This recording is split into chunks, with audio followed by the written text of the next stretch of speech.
Om.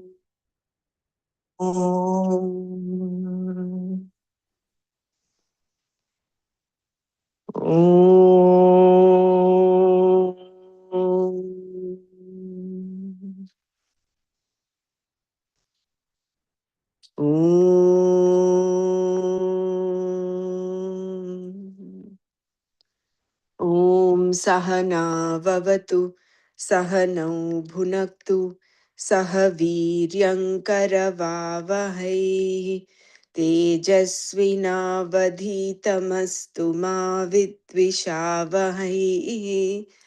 Om Shanti Shanti Shanti.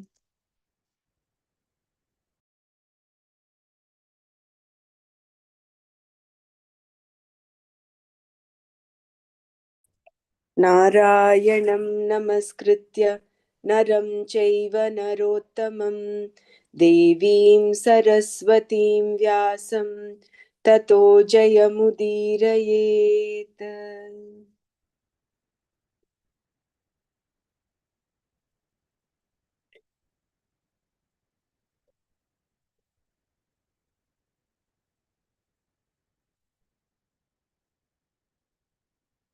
So we were on the third verse of chapter 5. Om Shri Krishna Paramatmane Namaha. अथ श्रीमद् भगवद गीता पंचमोऽध्यायः कर्म संन्यास योगः. अर्जुन उवाच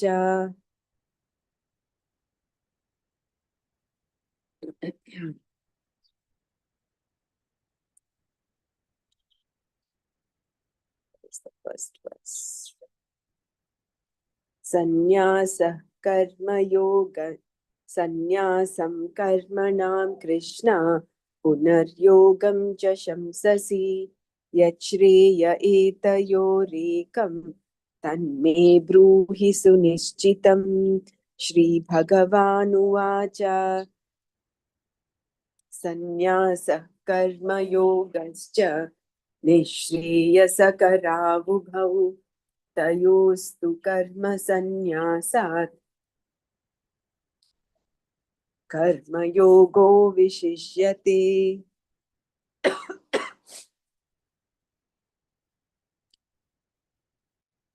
ज्ञेयः स नित्यसन्न्यासी यो न द्वेष्टि न काङ्क्षति निर्द्वन्द्वो हि महाबाहो सुखं बन्धात् प्रमुच्यते.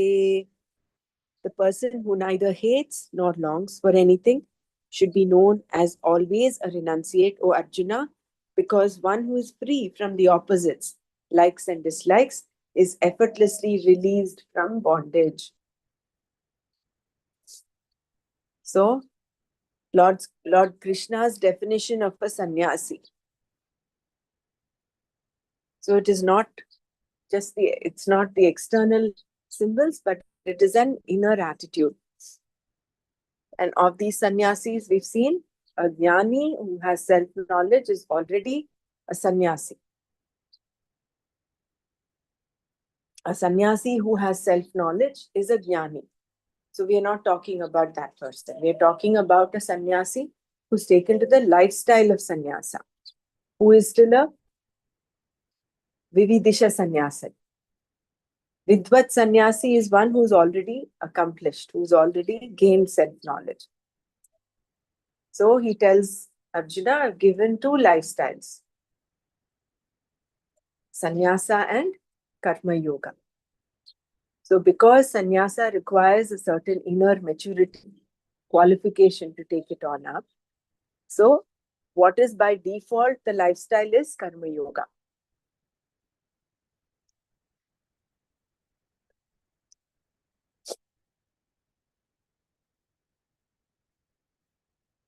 So under such circumstances, sannyasa becomes one onerous responsibility, one that the person is not really able to fulfill.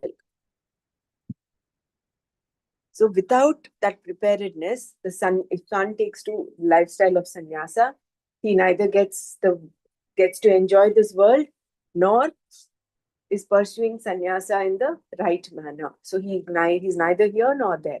So therefore, pursue karma yoga. So this is why Krishna says that karma yoga is better than simply giving up action. By merely changing your lifestyle, you do not become a sannyasi. Whereas a person who neither hates nor longs for things is to be understood see. Then we saw what a Nitya Sannyasi is. Nitya Sannyasi here is not an eternal sannyasi, but one who is a sannyasi always in all situations. Here the comparison was also drawn to the fact that most of us are sannyasis in certain situations where we have grown out of it. So we are a Nitya Sannyasi in certain situations, but in most other situations we are still not a sannyasi. So that is, all of us will be put into the category of kadachitka sannyasi. Sometimes sannyasis at sometimes in certain situations. So that again is not the definition of a sannyasa.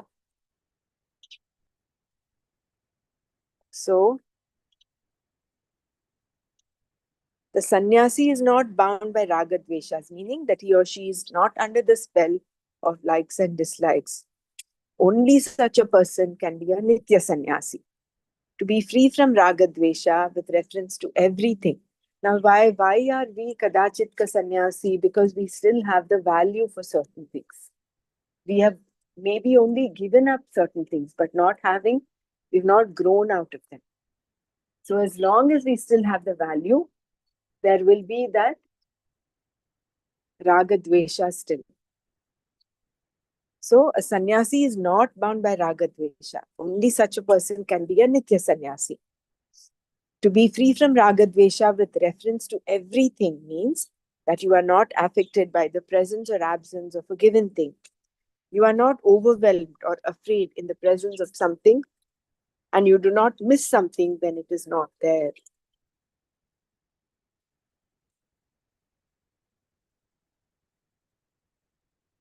Escape breeds weakness, not strength.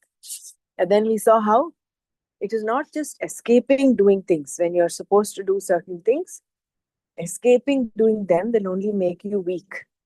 Because every other situation that you face, you will tend to start getting into that mode where you just want to escape. That is making one weaker within, not strong. Sannyasa is not simply giving up duties. It is very easy to give up one's duties, especially those that are cumbersome and difficult. In fact, one's tendency is to avoid them. You always want to escape from any situation that is painful or difficult to handle. Therefore, sannyasa can become an escape.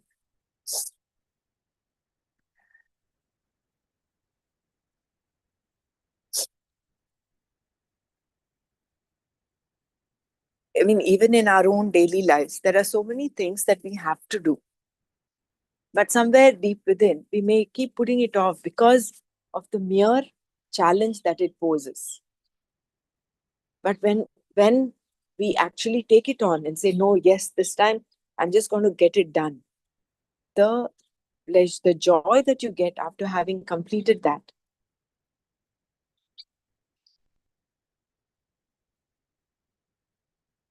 is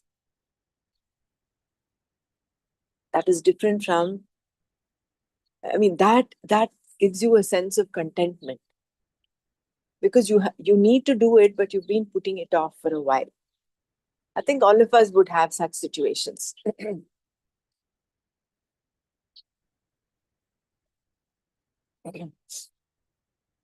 That is why one of the management strategies is to tackle the one that is most difficult rather than start with something simple. When you start with the most difficult thing, then you're getting it off the plate. And somewhere deep within, you have that strength that develops. Otherwise, it'll amount to this escapism. But no one becomes strong by escaping situations. Only by facing them do you become strong. By escaping, you become necessarily weak. You may think you have avoided something, but in fact, what has really happened is that you have lost something, your strength.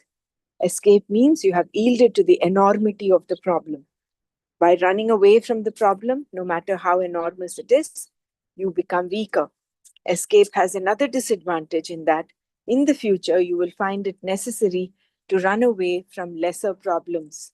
With each escape, you lose the strength you would have gained by remaining and facing the problem, for you become stronger with every problem you face, whether you are successful or not. Krishna wants Arjuna to know that one does not really grow by running away from duties, however painful they may be, nor does one become a sannyasi in the real sense. In fact, giving up the duties that are to be done, kevala karma sannyasa, is exactly what is not to be done. Only the person who neither hates nor longs for anything is a sannyasi. So this verse gives us the other perspective of sannyasa, is someone who does not hate nor long. It's not just someone who just gives up doing things to the exclusion of all else and pursuing knowledge. Apart from that, he does not hate or crave for anything.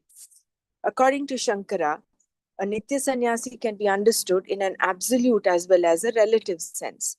Relatively, Shankara explains a Nitya Sannyasi as a karma yogi, one who may have ragadveshas but who does not come under their spell. In an absolute sense, the Nitya Sannyasi is one who has self-knowledge and is therefore totally free from ragadveshas. So the absolute Nitya Sannyasi is what? A jnani, a vidvat sannyasi. Whereas both karma yogi and a vividisha sannyasa, the sannyasa in the whose work in progress, they are relative Nitya sannyasis. Sannyasa will not work if it is an escape. If you are afraid of karma and you choose sannyasa as a lifestyle in order to avoid it, then you are definitely under the spell of your ragadveshas. I repeat this. If you are afraid of karma and you choose sannyasa as a lifestyle in order to avoid it, in order to avoid doing karma, then you are definitely under the spell of your ragadveshas. Because why? Clearly you don't like what you're supposed to do. So there is dvesha already showing up. A sannyasi is one who is not under their spell. The fear of karma is dvesha, and the love for sannyasa is raga. If sannyasa is an object of your raga, it will not work for you. As a karma yogi, however, you have an opportunity to release yourself from the spell of raga dveshas.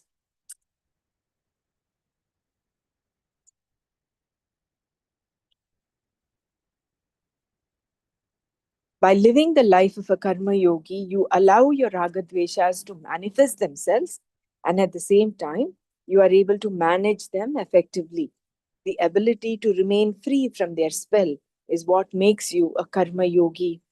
This is why karma yoga is referred to as buddhi yoga, the yoga of attitude in the second chapter.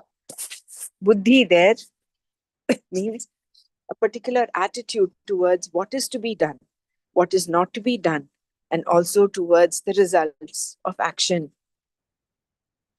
Towards the results of action, there is an attitude called prasada buddhi, wherein whatever comes is looked upon as prasada, a gift from the Lord. With reference to action itself, you conform to dharma, which is looked upon as Ishvara. This attitude is called Ishvararpana Buddhi, an attitude of offering your actions to the Lord.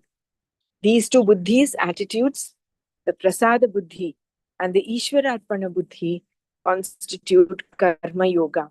This attitude, maintained in the midst of activities, makes you a Karma Yogi and frees you from the spell of your Raga Dveshas.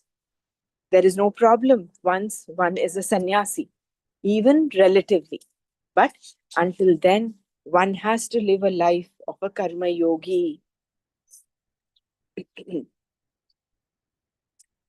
This is why Krishna describes the Nitya Sannyasi in this verse as Nirdvandva, one who is free from the pairs of opposites.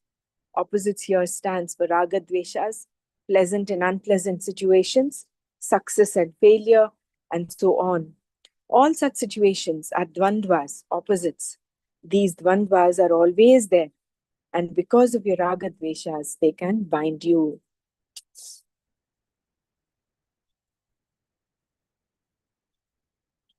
Mastery over likes and dislikes. The world does not bind you, nor do the events that take place. It's not the world that binds you or the events. What is it that binds us? What binds you is only your ragas and dveshas, dvandvas. I like this, I don't like this. I like this, I don't like this. This likes and dislikes is what binds us. All the opposites can be reduced to raga dveshas, and therefore one who is free from the hold of raga dveshas is nirdvandva.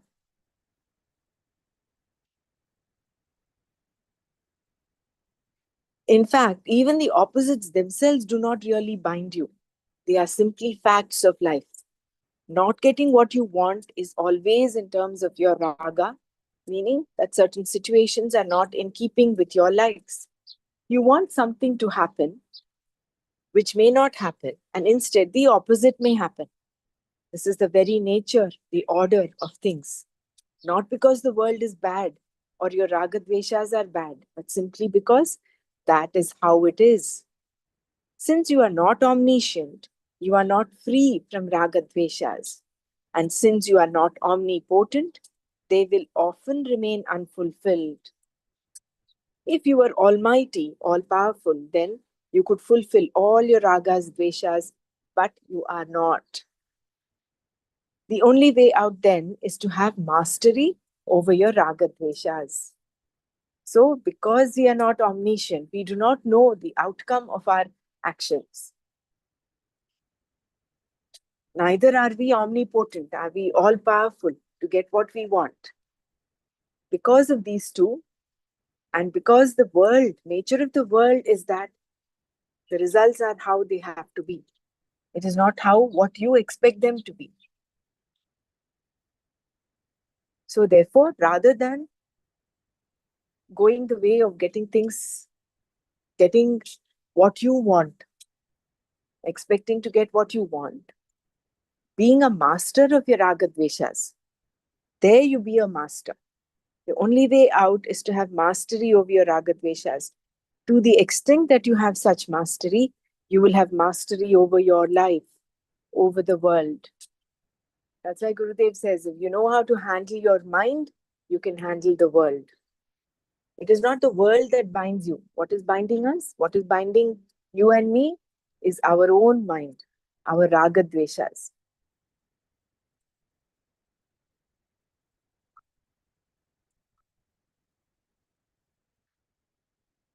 Management of your emotional life, spiritual life, everything can be narrowed down to the management of these two, raga and dvesha. This is why the psychology of the entire Gita Shastra is based on raga dveshas. Therefore, in order to be a jnani, in order to gain moksha, freedom from bondage, you must be a nitya sannyasi. And what is the definition of a nitya sannyasi? In all situations, he is a sannyasi, which is what? Who is what? One who does not hate nor does have craving. Na dveshti na kankshati. Yo na dveshti na kankshati.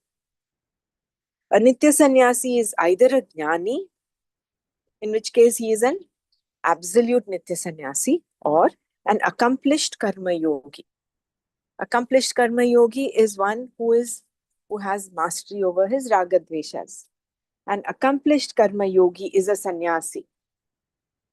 So you see, it's all about the attitude. It is not whether you have worn ochre robes or not.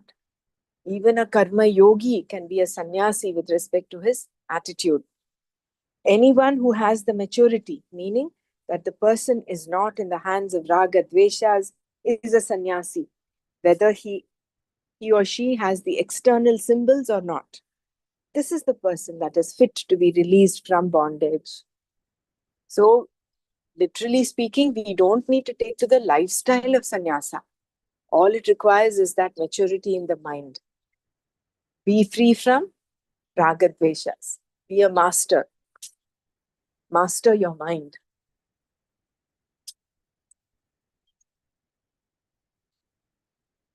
That is the only qualification. And once we are free from that, it's not long before knowledge can take place. Krishna also says here that for such a person, the release is effortless. Sukham pramujjate. If a person is ready, if he or she is mature, not in the hands of ragadveshas, there is nothing that can deny him or her the knowledge. Therefore, the release from bondage is indeed effortless. Sukham can also be translated as happily here. Happily, the person is released from bondage if he is prepared.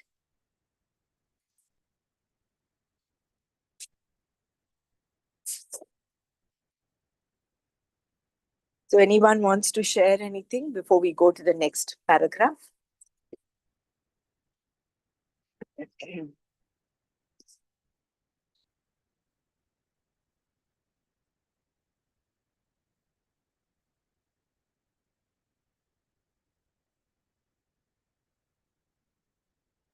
Moksha is the only aim of the karma yogi. A karmi is interested in karma phalas, which are many and varied, and for which the person performs a variety of actions. If, however, the karmi becomes a karma yogi, he or she will not be doing these actions for heaven, power, wealth, or something else, because the person has no interest in such things. The karma yogi is interested only in moksha. It is only Shreyas that the karma yogi is interested in, not prayas, not in security, not in his pleasure, not in artha kama. Of the purusharthas, he is only interested in moksha. If he was interested in artha and kama, he becomes a karmi, not a karma yogi. A person who does not have moksha as the only end cannot be a karma yogi. He or she remains only a karmi, also called karmatha, one who is interested in the various ends that action can provide. The person who is interested in heaven is also not a karma yogi, even though he or she may think that heaven is the same as moksha because it promises a certain security and pleasure. Therefore, such a person is an arthakama kami, one who desires security and pleasure, and not a karma yogi. Who then is a karma yogi? The one who goes about doing the various actions that are to be done purely for his or her own antakarana shuddhi, the preparation of the mind that is required in order to be freed from raga dveshas. Fulfillment of raga dveshas is not the criterion for the karma yogi. His or her motive is rather to gain a mastery over the raga dveshas. In fact, antakarana shuddhi is itself a kind of moksha, freedom from the hold of ragadveshas. This is the first moksha. Then, freedom from the sense of bondage, freedom from ajnana is the ultimate moksha. One is of the nature of maturity and the other of the nature of jnana, knowledge. Maturity itself is an accomplishment for which one takes to the life of karma yoga. Later, there is the further accomplishment, knowledge. Giving up activity and performing activity can only have the same end in view, moksha. That means sannyasa and karma yoga. Giving up activity is sannyasa, performing activity is karma yoga. Can only have the same end in view, moksha. One person gives up action and gains moksha. and the other continues all his activities and gains moksha. But how can this be? Should there not be a difference in what is accomplished when the means are different? Surely there should be a different result when you perform actions and when you do not. This was Arjuna's thinking. That is why Arjuna kept getting confused time and again as to you're praising knowledge, but you're asking me to do my duty. Krishna addresses this doubt of Arjuna's from the standpoint of the result, phala, by saying that the result is one and the same for both karma yoga and sannyasa. So I'll just read this para one more time. Moksha is the only aim of the karma yogi. A karmi is interested in karma phalas, which are many and varied. So a karmi is one who works for happiness, for joy. If, however, the karmi becomes a karma yogi, he or she will not be doing these actions for heaven, power, wealth, or something else, because the person has no interest in such things. So, as Art of Living teachers, if we look at ourselves as to when we announce a course and we are working for it, are we working for the course to accomplish something so then we can become happy? Once we get a course with the sankalpa of the number of participants that we've taken up, then we'll be happy? Or are we working purely out of joy, out of the pure intention of sharing what we have received, making a difference to people? Doesn't matter if it's just one person, few people, or a hall full. That will not determine our inner state. Our inner state is only coming purely out of joy. So that makes a difference. So you're teaching in order to fulfill a lack inside of you, then you're not a karma yogi. But if we are teaching with a sense of contentment from within, I'm here, I'm available. Whoever comes, whoever requires this will come. Then you do whatever legwork you're supposed to do and do it well. And then whatever result comes, take it as prasada buddhi, with the prasada buddhi, and then go about teaching. That would be a true karma yogi. And otherwise, even this role of being an art of living teacher, or whatever, I'm just taking the role of an art of living teacher right now, because I think most of us here are or in the process of becoming teachers. But we can relate it to all other activities in our day-to-day life. So are we doing it out of joy or for joy? Sometimes we tend to get caught up in the number game. We compare ourselves with others. Then you've lost it. Then we are no better than a karmi.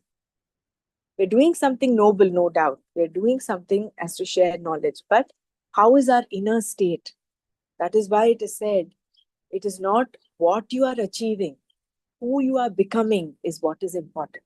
Then beautifully, Gurudev gave this knowledge a few days back. He says it's not important what you are doing or what you're achieving or how much you have achieved, how many courses you've done. What are you becoming internally? How mature are you with it? That is important.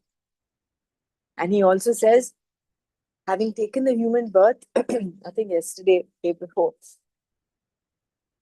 says you should not leave this earth before accomplishing what you're supposed to do. And that is knowing your true nature. So he's actually shifting the whole focus from prayers to shreyas. Otherwise, we're so endlessly caught up in this rat race. I want continues. But when that becomes the whole and soul goal, becomes only moksha, then you entering the portals of karma yoga. When you say, this is not what my my goal is. This is not my intention. My expectations are reduced to minimum, need-based living and not desire-based living. So, karma yoga, a karmi is interested in karma phalas, which are many and varied, and for which the person performs a variety of actions. If, however, the karmi becomes a karma yogi, he or she will not be doing these actions for heaven, power, wealth, or something else, because the person has no interest in such things. The karma yogi is interested only in moksha. The person who does not have moksha as the only end cannot be a karma yogi. He or she remains only a karmi, also called karmatha, one who is interested in the various ends that action can provide. At this point, we can diverse, we can use that, what is that? Those two relative terms, relative sannyasa and kadachit, not relative sannyasa, sometimes sannyasa and nitya sannyasa. So a nitya karma yogi is one who is forever, the only goal is moksha, nothing else. Only thing is antakarana shuddhi, getting that inner change, the inner maturity, getting free from raga dveshas. That is a nitya karma yogi. Whereas a, what is that? Kadachitka karma yogi, sometimes karma yogi, sometimes in our day-to-day life, once or twice, we exercise this attitude of Ishwararpana buddhi and prasada buddhi. Then what are we? We are just kadachitka karma yogis. Sometimes karma yogis, but rest of the time we are karmis. So that is why every time we get over our raga dveshas, we are one step closer to becoming a nitya karma yogi. We are all, without a doubt, we are kadachitka karma yogis. We are exercising this Ishwararpana buddhi, prasada buddhi. But are we doing it regularly, consistently, with every situation and event in our lives? At least I am not yet. I still get raga dveshas have still a hold on my. I cannot say with confidence that, oh, I'm free from raga dveshas. So living a life of awareness, of alertness, of heightened energy,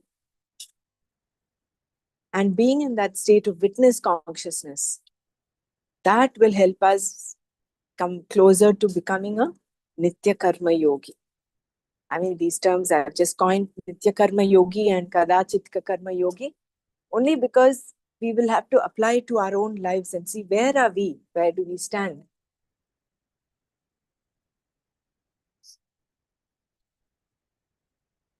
So practicing Karma Yoga itself is difficult. Then what to talk of sannyasa, in the true sense, that is. Not just wearing ochre robes and absolving yourself of your duties to be done and going and sitting in the Himalayas. Then it's neither gharka na ghatka. So who then is a karma yogi? The one who goes about doing the various actions that are to be done purely for his or her own antakarana shuddhi, the preparation of the mind that is required in order to be freed from raga dveshas. Fulfillment of raga dveshas is not the criterion for the karma yogi. His or her motive is rather to gain a mastery over the raga dveshas. In fact, antakarana shuddhi is itself a kind of moksha, freedom from the hold of raga dveshas. This is the first moksha. This is the first time we've come to this two kinds of mokshas, two strata of mokshas. The first moksha is to be free from dvandvas, free from raga dveshas. Then freedom from the sense of bondage, freedom from ajnana is the ultimate moksha. So one is relative moksha and the other one is absolute moksha. One is of the nature of maturity and the other of nature of jnana, knowledge. Maturity itself is an accomplishment for which one takes to the life of Karma Yoga. Later, there is the further accomplishments, knowledge. Giving up activity and performing activity can only have the same end in view, moksha. One person gives up action and gains moksha, and the other continues all his activities and gains moksha. But how can this be? Should there not be a difference in what is accomplished when the means are different? Surely there should be a different result when you perform actions and when you do not. This was Arjuna's thinking. So again, he's caught up in that. The place is the same, the goal is the same. One place, according to him, thinks is only half a mile, and according to him, the path of Karma Yoga is 4 miles. So the end is the same, moksha is the same. Whereas for him, he is of the opinion that sannyasa seems to be the easier option. But then Krishna has very nicely explained what is the true meaning of sannyasa: being free from hatred and likes, raga and dvesha and raga in all situations. So it is that inner maturity. So an escapism of duties is not sannyasa. So therefore, take to the path of karma yoga, have a hold, master your raga dveshas, then you get the first moksha. Then for a karma yogi, what is the only goal? Is moksha, not artha kama. So then effortlessly you will gain the knowledge once there is that inner preparedness and self-mastery. So Krishna addresses this doubt of Arjuna's from the standpoint of the result, phala, by saying that the result is one and the same for both karma yoga and sannyasa. So we'll stop here for a while, 5-10 minutes. Let's have some discussion on what we've understood, because it's important for us to understand the purpose of the different lifestyles that we've taken to. What is true sannyasa? What is true karma yoga? So I would request everybody to share what they've understood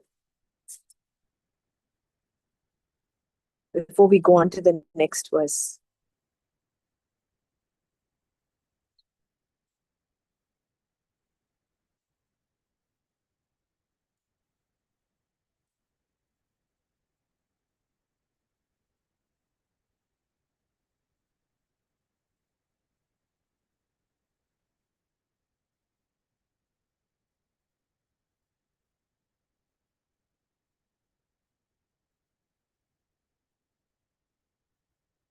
See, these are the pratibandhakas, and that is why the more you are with knowledge, the more you keep reading again and again, what is happening is there is a cleansing of the intellect.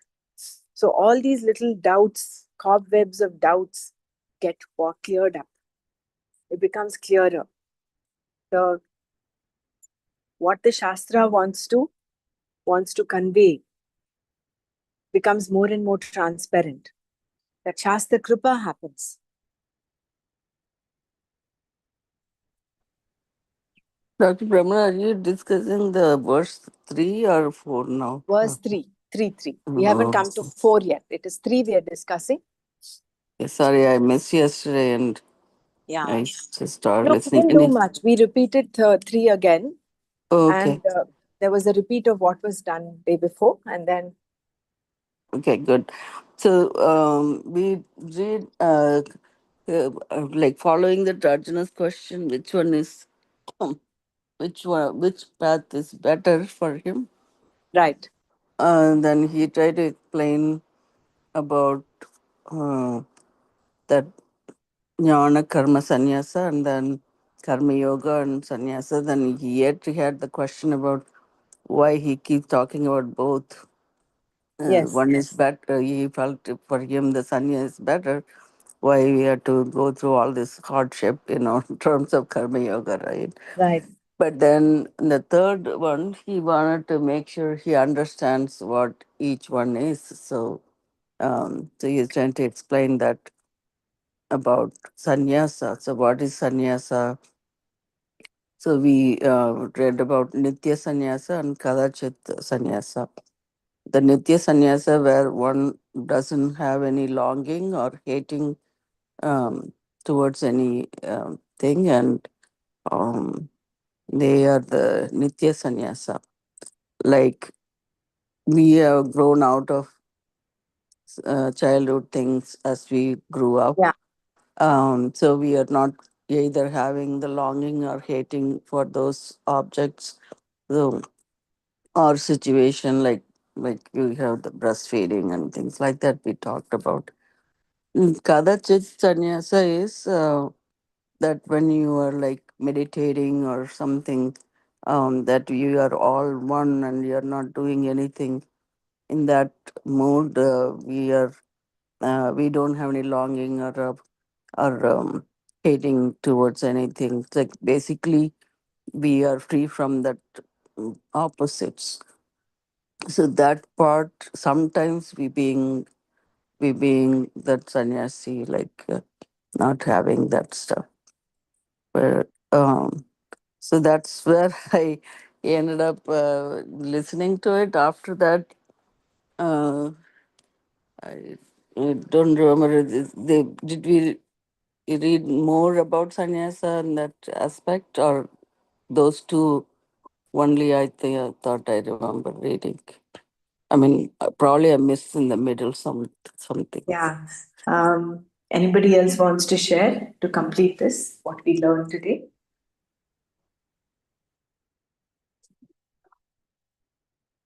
I do also the karma yoga was doing the doing the karma with the right attitude, right? Which is uh, you do it at the right time and properly.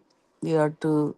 So that is one thing talked about karma yoga when I read that part. But I remember you are reading last one is moksha as a goal for the only goal for the karma yoga, but not otherwise. Meaning not expecting the results of the karma. So that's what I gather. I just wanted to make sure didn't I missed something in the middle, so I wanted to know what that was. Thank you. And also, when we come out of this raga dvesha, that itself is a sort of a moksha.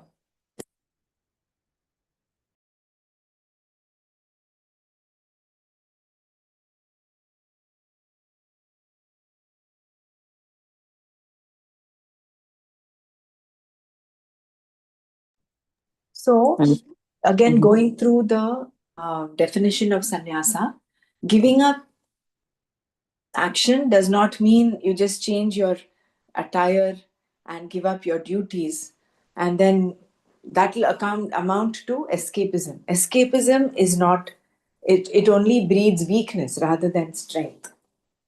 Whereas doing it out of that inner maturity, growing out of it rather than just giving up. So, till such time one is not mature, one is not ready to take sannyasa, the lifestyle will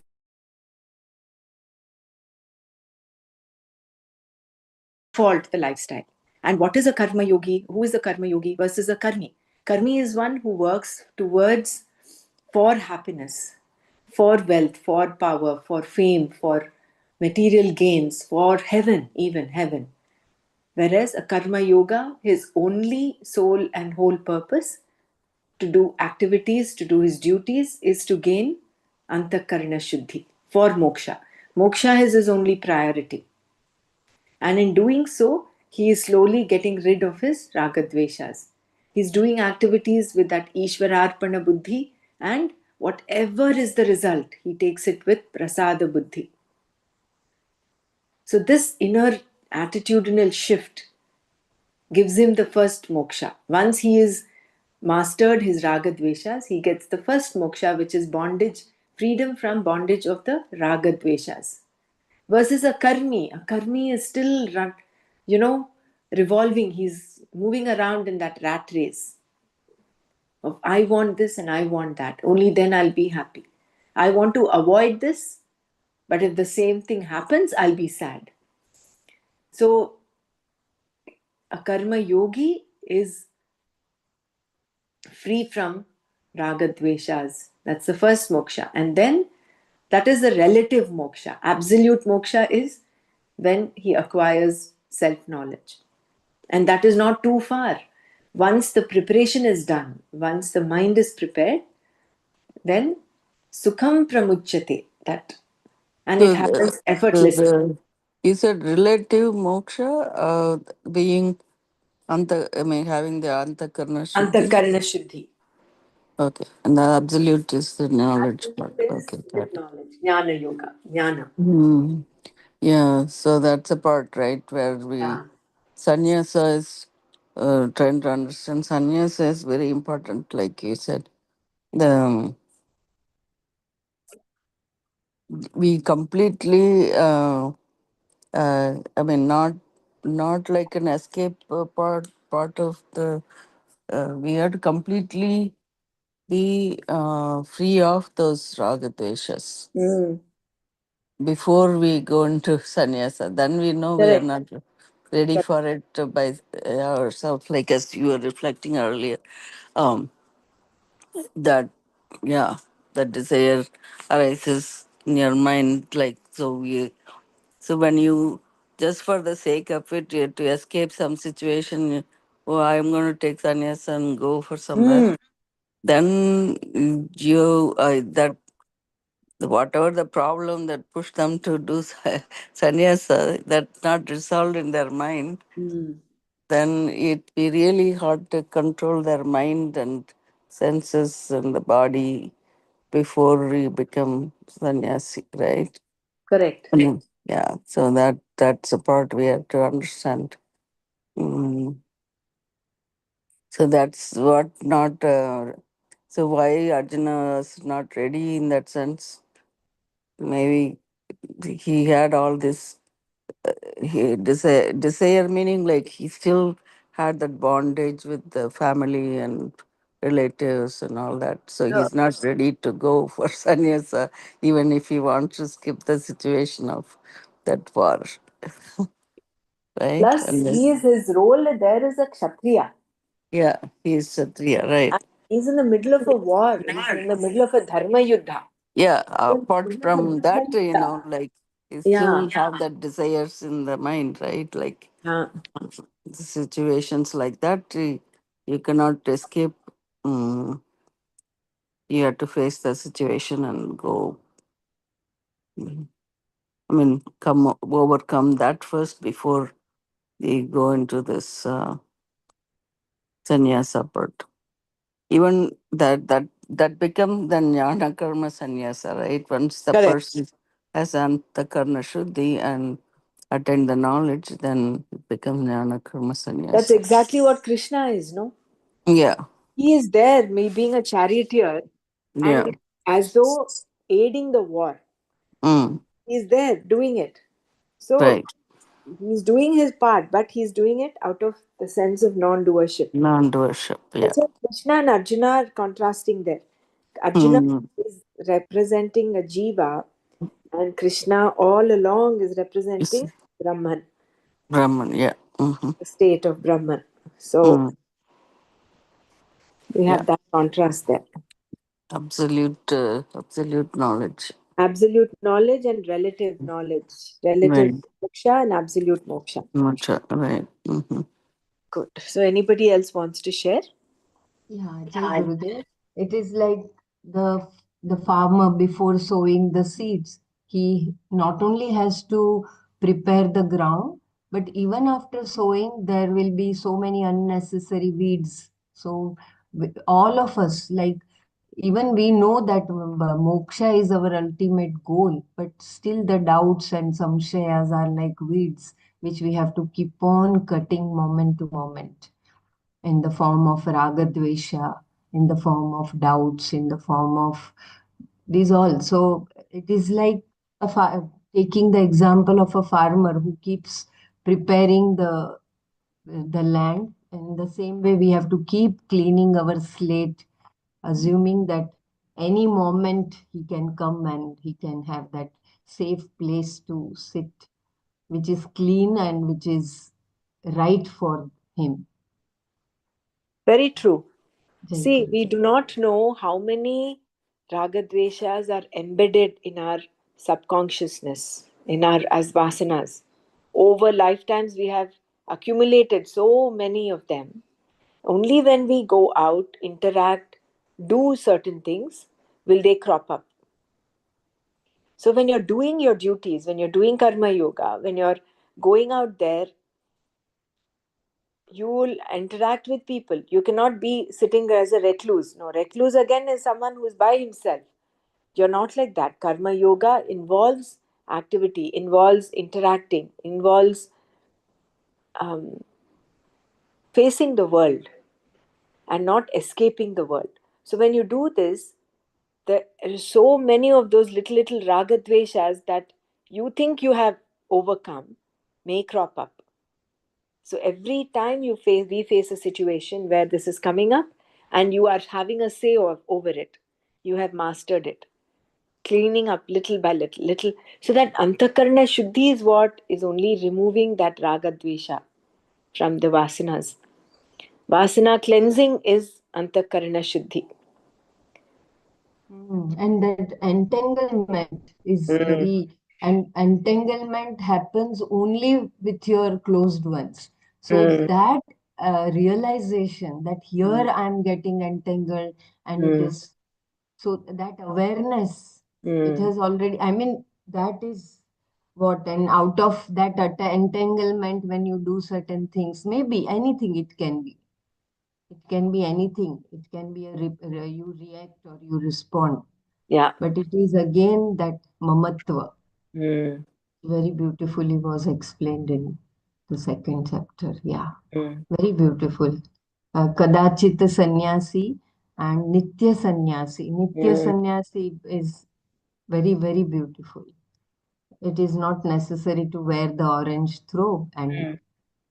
accept the sannyasa. You can remain in your grihastha and still you can remain secluded, not as a vairagi or as a, but with deeply interested in your That grihastha, but at the King same time Janaka example, right? That's, isolated. Yeah. mm, Exactly, King Janaka. mm. So passion, dispassion intertwined, using them both.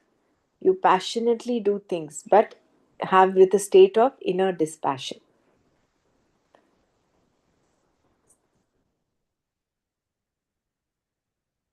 Basically not attached to bond, like having bonding, binding desires, right? Correct. You can have non by when the desires can be there, but then it's a Non non-binding binding. desires. Exactly. desires. Non binding desires. Mm. I want it this way only. I want it Mm. only this way. Anything other than this will upset me. Then Mm. you're only karmi. So Right. theta, karmi, karma yogi, and nitya sannyasi. Nitya sannyasi, which is absolute nitya sannyasi, which is a jnani. Mm. Right. So both lifestyles, lifestyle of sannyasa, lifestyle of karma yoga, have the same goal, which is jnana, which is an absolute nitya sannyasi. But in our mind, when he says sannyasi means we completely only remember this who really truly sannyasi, Correct, right? correct. But there are so many Strata. different, yeah, even in our own lives, we have this, we are little sannyasis time to time. Mm, That's something, kind of new that is true. learning again. Yeah. That is very true. So the more we get sannyasi in every day, I mean, more karma yoga. That's what we have to do. Yeah, Karma and yoga and work. how what will help How us we, get this inner mm, inner maturity? mm, All our sadhana. right. So this is where you connect the dots, wherein The sadhana that we do, yoga, physical yoga, Sudarshan Kriya, Sahaj, and meditation courses time to time. So these are all aiding us in in increasing our energy, keeping us in a state of uplifted energy, and then alertness. Along with this energy comes awareness and alertness. So then we remember all what we've learned. Otherwise, this is like only 1 hour we're reading, and then it goes away. Yeah. Again, after 23 hours, we come back again, and we are there for 1 hour.